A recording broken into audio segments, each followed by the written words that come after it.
Okay, and welcome to the second module. Now, I hope we've all enjoyed the first editing project that we did together. It's a very nice little introduction to the craft of editing and to the use of the edit panel within Resolve.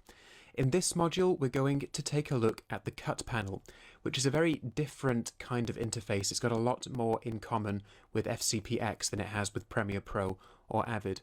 And its purpose is to allow us to cut together first assemblies, interviews, vlogs, cut things very quickly on location, that kind of thing. It's not intended to take us right the way to the final phase. Now, I'm going to be completely transparent with you. Myself and a lot of other people in the Blackmagic design training community view the cut panel as a work in progress. It's not quite there yet, but that is not a reason to disregard it entirely. There are things about it which are actually quite useful, and we're going to take a look at a few of those. I particularly like to use it to cut what we call select reels, and we're going to be dealing with those a lot in the next module when we work through a corporate communications project. So let's talk a little bit about the project we have for this module, which is called The Silent.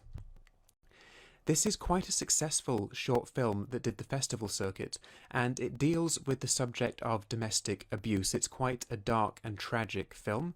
Now, there's no graphic, violent content available in this module, so do not worry about that. I'm not going to violate the standards of Udemy by distributing inappropriate content.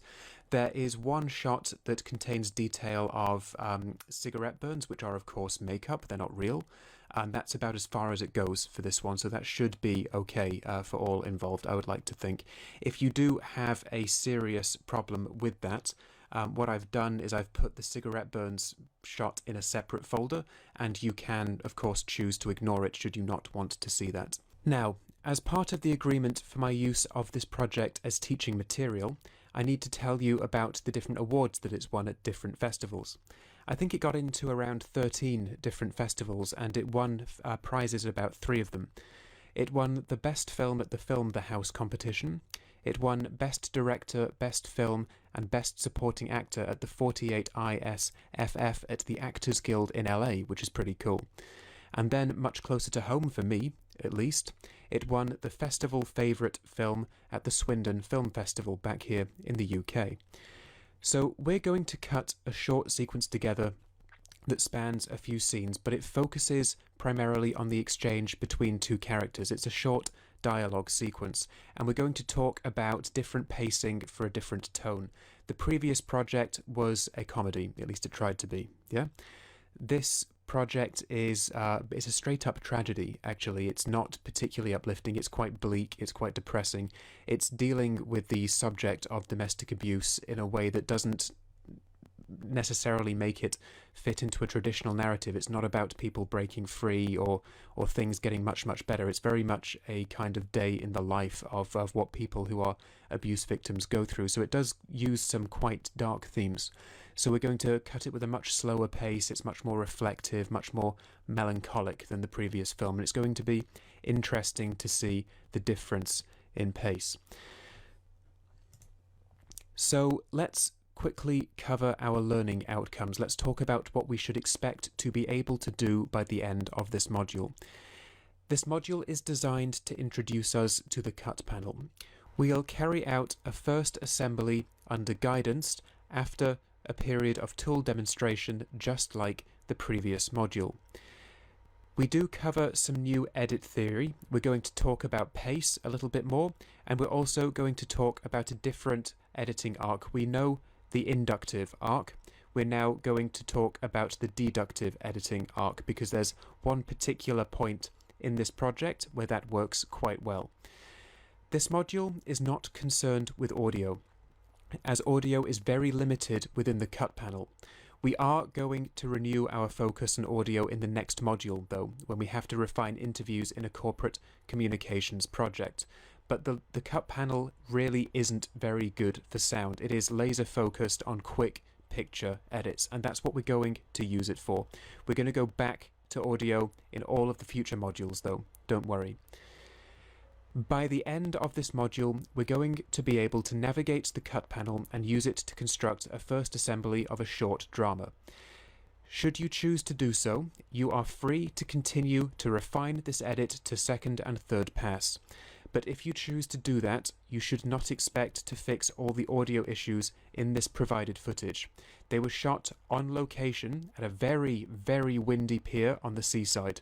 And without ADR recording, there's no way to get it perfect, okay? So we just have to keep that in mind if you want to go ahead and further refine this edit.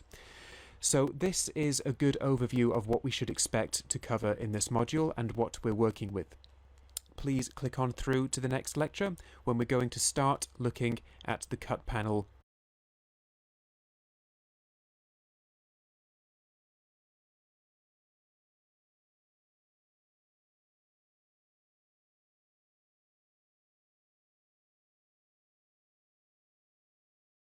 Simply click the film cell icon with the red strike going through. Okay, before we jump right on into the detailed tool demonstrations, we're going to take a look at the basic layout of the cut panel, because as you can see, it is quite different. Now, in order to access the cut panel, you need to go down here to where all of the different panel icons are, and you are looking for cut. That's the second one along from the left.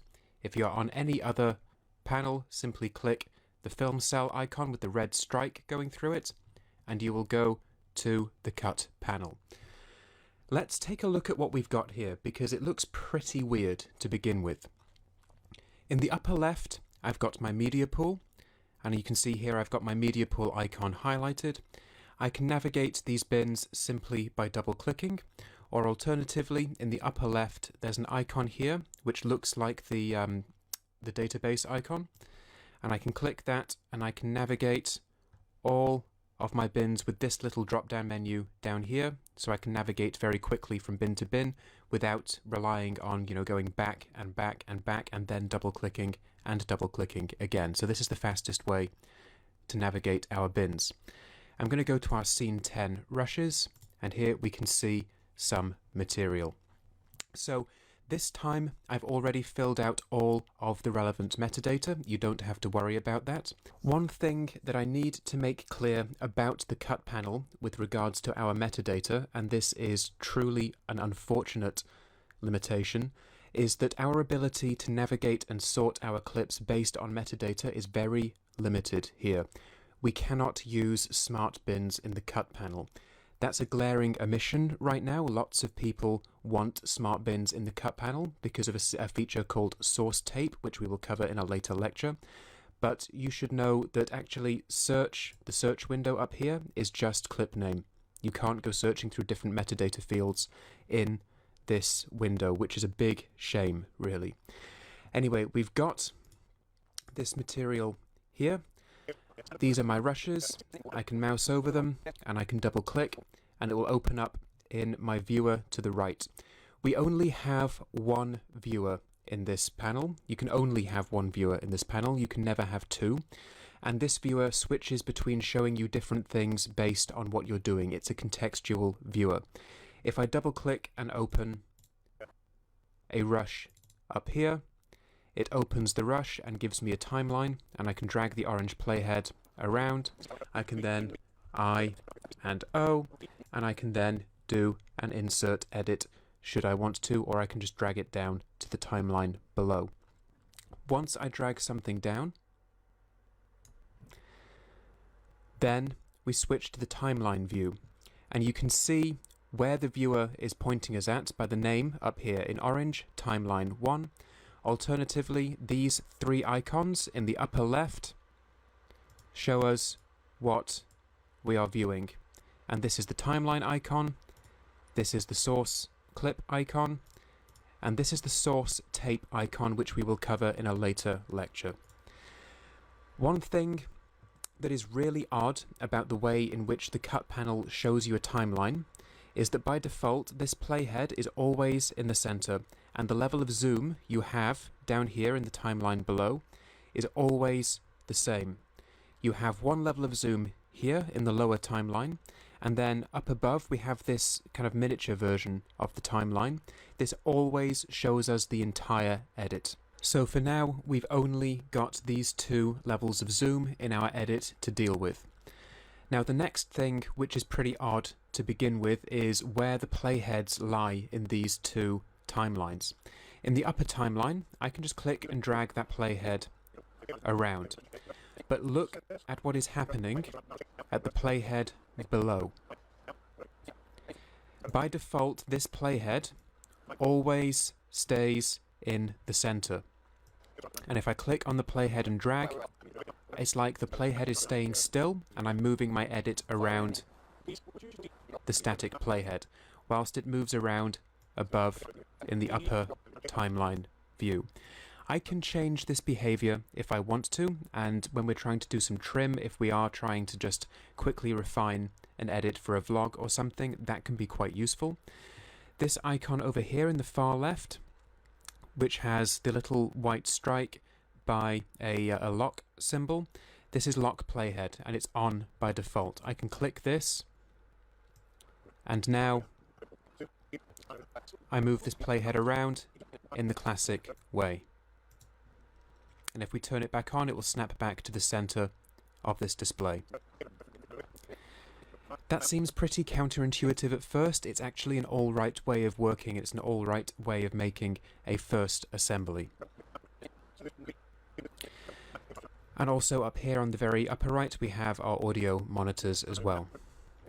So this is a decent overview of the very basic layout of the cut panel. We're now going to move into specific tools, how to import things, how it all actually works. We're going to go through it all piece by piece, and then we will finish by actually producing our first assembly of this project. So click on through to the next.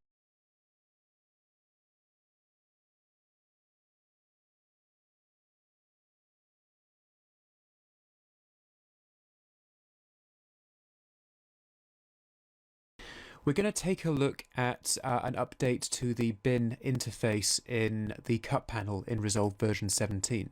And this one is quite simple. It's called the bin dividers, and we have a new metadata slate view of our clips as well, which can be useful in certain cases. But bin dividers are quite a nice way of doing this because it does mean that we can do a lot of our work in the cut panel, because we can actually easily navigate through multiple scenes all at once just by using these.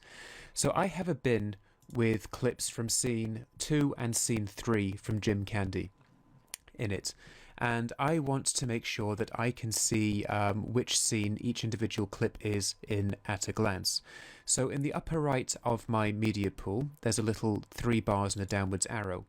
By default we'll be in bin mode, but if I go down to scene and shot, it will organize everything based on its scene and shot metadata.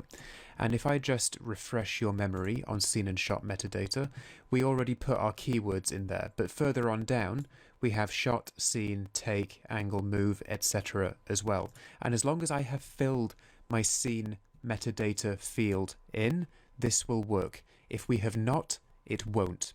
So the shot and scene do have to be filled in, and this is a really nice case to make for the newer Blackmagic cameras, which can automatically record clips with shot and scene metadata at the point of shooting, so you don't have to go through and do all of this data entry in the edit afterwards. It's a great feature to have quite in-depth metadata keyed in as things are being shot. So with this filter on, scene and shot, all I need to do is switch to viewing a source tape, which is up here in the upper left of the viewer. As long as I have source tape active, now my bins are going to be divided into scenes. Or bins could be divided into date, or they can be divided into clip name, or they can be divided into date modified, or into bin, whatever. But scene and shot I find the most useful, because if I'm working on scene 2, I want to be able to see largely stuff from scene 2.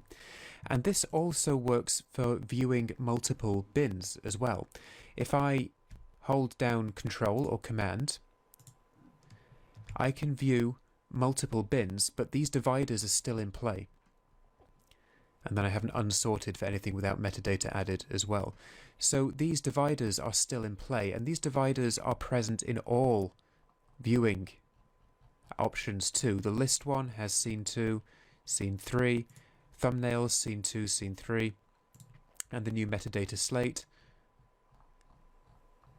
has dividers too. So it's just a kind of useful way to be able to quickly jump between and navigate different scenes whilst doing this. Now the last thing we're going to take a look at is the metadata slate view. And if next to one to the left of the thumbnail icon is the metadata slate viewer, and this will show me all of my metadata that I've filled in. In this case, it will show shot, scene, take, it will show camera, that kind of thing, and metadata and date as well, and time code and date as well as name. So, and these will change depending on which filter view I'm using. So I can go to clip name, and then we've got the clip name up at the top here, too. So this just lets me check out the metadata in clips, provided it has been filled in. And that's pretty much it for this one. It's a small change, but it can make quite a big practical difference depending on the project that we are working on. It's certainly not, it's not a game changer by any means. But if you have a short, what we call a sharp short, a kind of under 2 minute or under 3 minute short film, then this can be really useful. This can be useful for cutting blogs and vlogs together if you have your interview and your B-roll, and it's all just together like that if you mark up your metadata correctly. So this is just a nice way to be able to view things, and it's now automatic when we're using the source tape viewer as well. So that's all we need to know regarding the new bin dividers and metadata slate view. Click on through to the next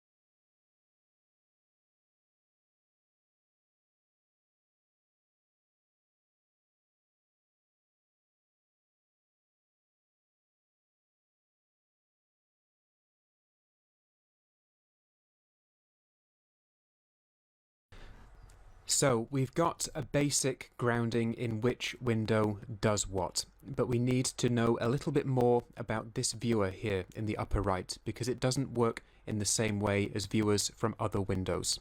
It changes depending on what we're looking at any given point and which window we have currently active, or which of these three icons in the upper left of the viewer itself we have selected. So let's take a proper look at what this does. So if I double click any rush, it will open up and it will behave as though it is the source viewer. It will show me the rush, and I can set my I/O here just like I could in any other viewer. But there's another way of viewing our rushes in the cut panel, and it's actually a really nice feature. At least it's the beginnings of a really nice feature, and that's what we call source tape. This icon here is source tape. So we have a basic grounding of what these three big windows in the cut panel broadly do. But let's take a much closer look at our viewer window here, because it does behave quite differently from in the other panels within Resolve.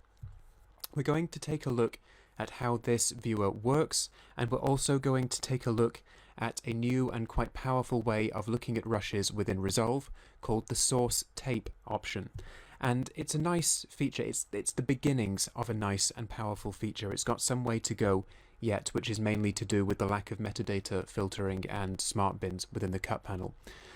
So let's take a closer look at how this viewer works.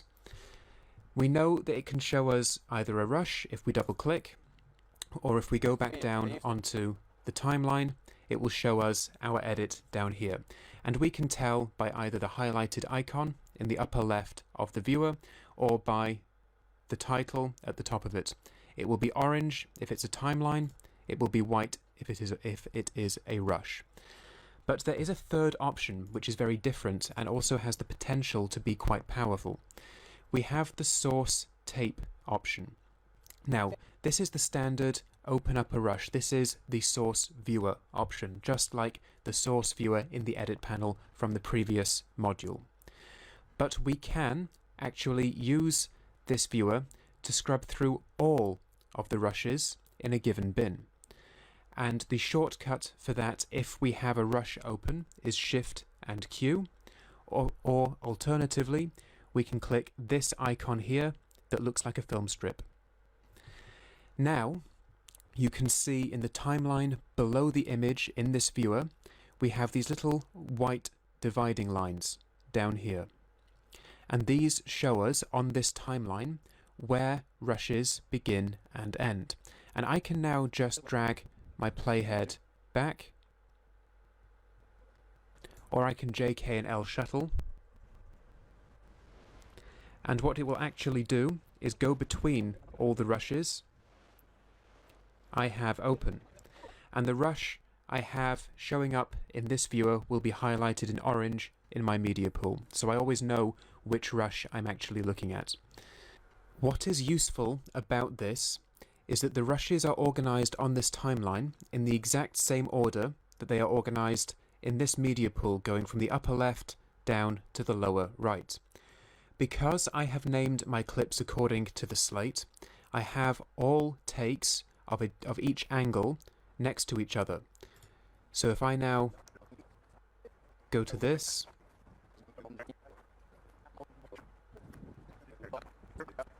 I can scrub through multiple takes of the same angle very, very quickly, and that's a really nice feature to have, and it's quite useful for first assembly when we want to measure up several different takes and choose what we believe is the best one, as opposed to going back, double click this, scrub through, double click that, scrub through, double click, So that is actually quite a nice little feature.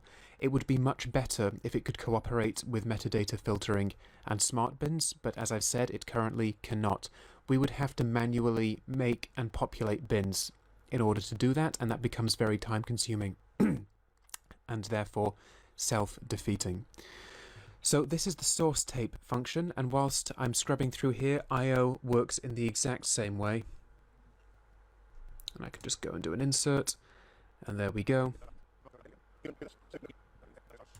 So it works in the exact same way as it does everywhere else, JK, L, F9, F10. Although insert works a little bit differently in this panel, and we will talk about the editing shortcuts in the next lecture. We will talk about 3-point editing in the next lecture. So I just wanted to make it clear how this viewer works. A lot of people who have their backgrounds in Avid or Premiere Pro find this single viewer approach pretty confusing, and I did to begin with.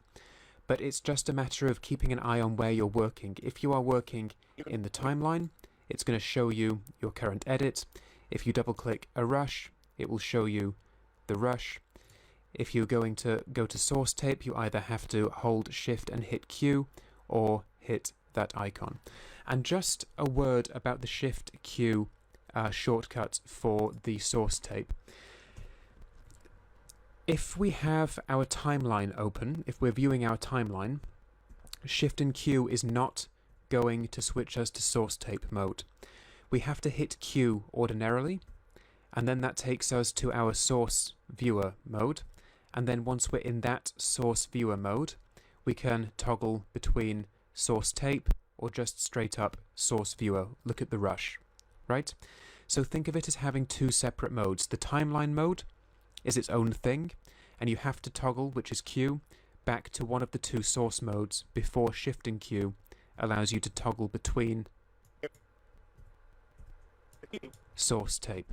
And the Shift and Q shortcut is quite useful because obviously it's going to then open up the rush that you have open. So I could mouse over to this rush, and on this timeline, that's pretty short. So I go Shift and Q, open it up properly. I do my I/O here, and then Shift and Q, go back, and then I can mouse forwards and go ahead and work on other clips. So the Shift Q to toggle between, source tape and standard source viewer mode is actually very useful. So just mouse through, Shift and Q, open up whichever rush I've got, full length, do my I/O, toggle back to source tape, scrub through to another clip. Okay, so we've now spent long enough on the source tape viewing option. It's a big one. It's one of the main features of the cut panel, so I wanted to make sure that it's completely clear how it works. Think of it as just a very easy way to navigate and scrub between rushes that lets us see how everything else plays out. So again, I just scrub through, and you've guessed it by now, Shift and Q for like the 5th time. Do my thing, toggle back out, move along. Then it's just the standard Q button to go back to my actual timeline view, and I can just JKL shuttle through all of this. So that's the source tape viewing mode. We are going to start going over all of the different functions and tools for 3-point editing in the cut panel next. So click on through to the next lecture.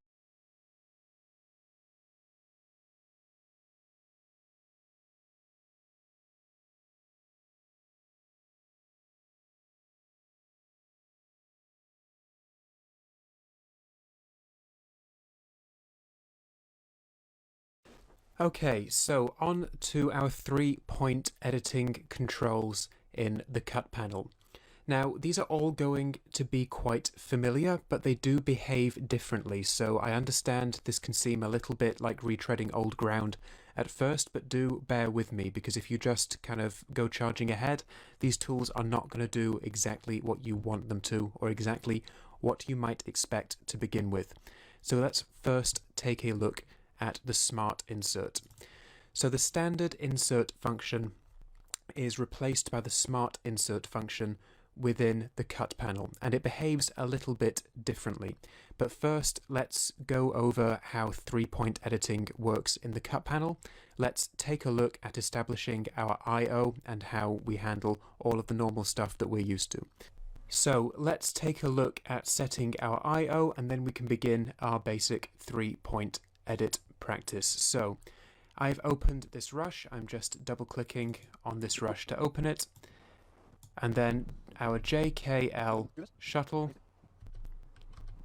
works exactly the way it used to before, and You can do this? I used to. and O also work as well. So we now have an I/O indicator on this little timeline down here, which also shows us the waveform for this clip. I can change the I/O. I can drag these little things down here, and that will give me a first frame versus last frame comparison as I drag around. Also, this little kind of thumbnail display is quite a nice touch. It shows me exactly what I'm getting in each frame. So that does make quite a nice little aid for trimming. And also I can see the waveform as well. Now we have these brackets, this little kind of wide bracket at the left and this at the right. And once I begin to trim this I/O, once I begin to alter this I/O, I get these two, or these 4 little kind of fast forward reverse symbols as well. So on the left hand side is basically just allows me to trim the in point for my I/O, exactly as if I were clicking and dragging this little icon down here. And on the right, exactly the same, but for the out point.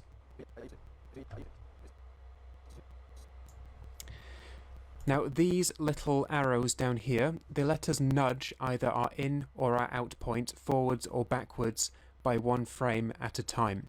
The left 2 arrows affect the in point, and the right 2 arrows affect the out point. So I can click, and what that does is it nudges the in point to the left for every click, and the other arrow nudges the in point to the right for every click. And these to affect the out point. So if I want to get this down to 1 frame, I can do. It's worth pointing out, using the cut panel is a very mousy way of working. There are lots of mouse clicks. Like, there are keyboard shortcuts still.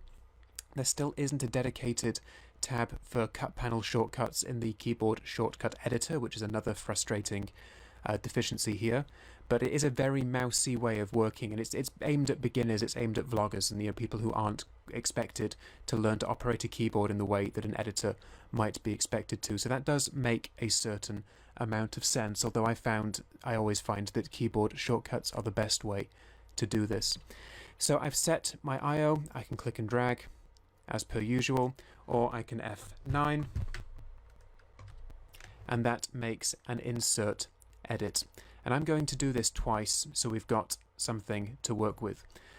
Now, we're talking about the Smart Insert, and that does not behave in the exact same way as the standard insert edit. And that's why there's now a new video on this one, because I'm sure that you remember how to I/O and 3-point edit, having completed the entire previous project.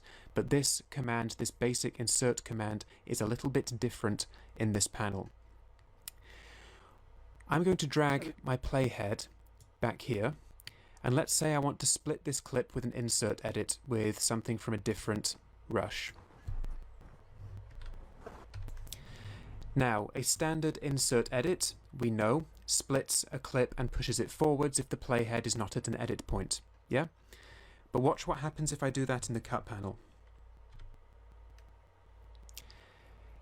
It hasn't actually split the clip. We still only have 3 edits on our timeline, and I would expect to see 4. If that clip had been split, we would have added 2 clips to the timeline. So, the Smart Insert does not split the clip if the playhead is not on an edit point. If you pay close attention to this screen, what you will see is this here little animated white chevron. And this is pointing at the edit point, the join, closest to our playhead. Now, what the Smart Insert does is it makes an insert edit at the closest edit point. So it will never actually split a clip in the same way as the classic insert edit operation in the edit panel. So it keeps everything intact. And that's because we're not typically looking at kind of very sophisticated edits with this tool. And it's to try and help us save time. Rather than dragging all the way back, all we have to do is kind of go back past, okay, that's close enough, now F9. Smart Insert at the left edit point. It can be a much faster way to go back and add material into our edit. It does not give us as much control as a standard edit function, but it still has its uses. So let's go over this again. The F9 edit, the standard insert edit in the cut panel, has been replaced with the Smart Edit tool. The Smart Edit tool will make an insert edit at the edit point closest to your playhead. And remember that insert will then ripple everything to the right of that edit forwards in order to respect the duration of the insert edit that you are making. You can tell which edit point is going to be affected by this because there will be a white animated chevron above it. This is the closest edit point indicator. So we don't have to go all the way back here. We don't have to Alt-E. We don't have to use the up or down keys. We just get close enough there, and then we can hit F9. Alternatively, we can hit this button here, which is the Smart Insert button. It is on the lower part of the media pool towards the center left. And we just hit that button, and the exact same thing happens. That is Smart Insert. Now, using multiple video tracks can get really frustrating in the cut panel because the tools don't really behave the way you would like to on anything above the first video track. The cut panel likes the first video track and wants you to spend most of your time cutting in there, and then there are some other functions which are aimed at different tracks. There's the place on top function in particular, but the inserts and other tools act a little bit oddly when you start getting more than one video track in your edit. So we're just going to take a quick look at this behavior now. So over here in the left, I can either right click and choose add track, or I can hit this icon here, which is the little ingot looking thing with a plus sign on it. That will add an empty video track. And then I want to be really careful about what I'm going to do next, because the thing is, if I've had reliable crashes using the F9 shortcut to try and insert onto an empty video track in the cut panel. I want to activate this track. I want to hit the number of the track here. I want to click on track 2. And then I'm going to open up this rush and I'm going to drag it down to avoid that awkward reliable crashing problem. And I'm then going to drag another edit down as well. Now that I've got 2 edits down here, it will behave in a stable fashion, but the edit function isn't going to do what you want it to do. So here's what happens. The closest edit point to this playhead is here, as indicated by the chevron. But if I go to a different rush and I do my IO, and then I F7, first off, what it's done is it's extended the edit as we would expect from the insert command, because obviously insert ripples everything forwards and makes this empty space underneath. But if we look closely at where it's gone, it hasn't, if I Control Z back, it hasn't inserted here. So if I hit F7,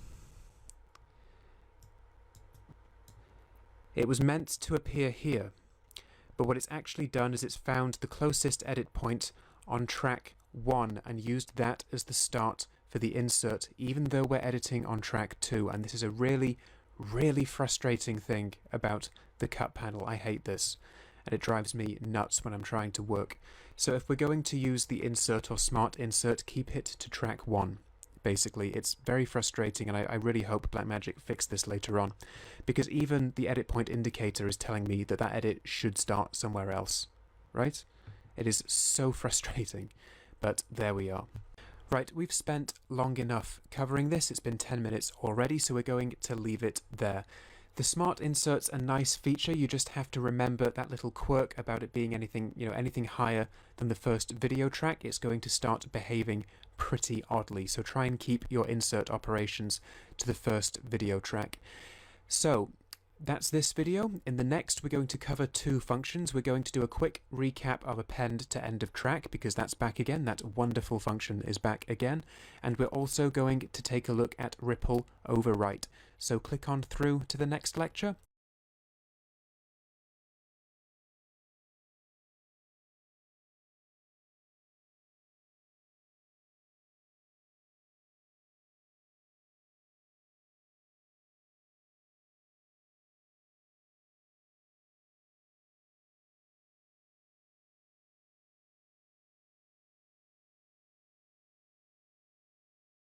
Right, so we now know how the smart insert function works.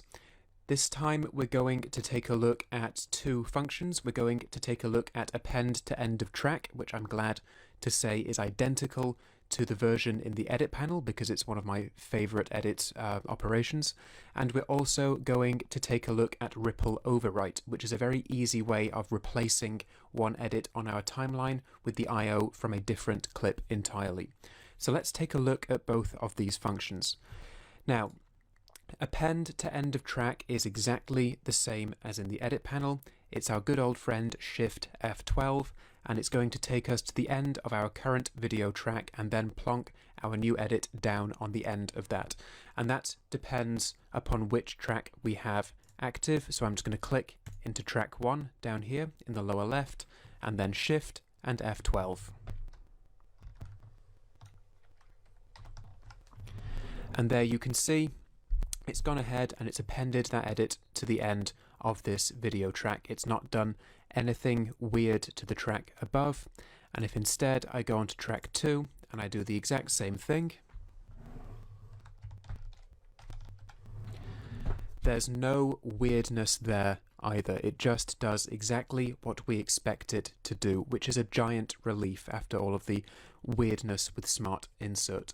So Shift F12, that's the good one. That's the one that we probably should be using on higher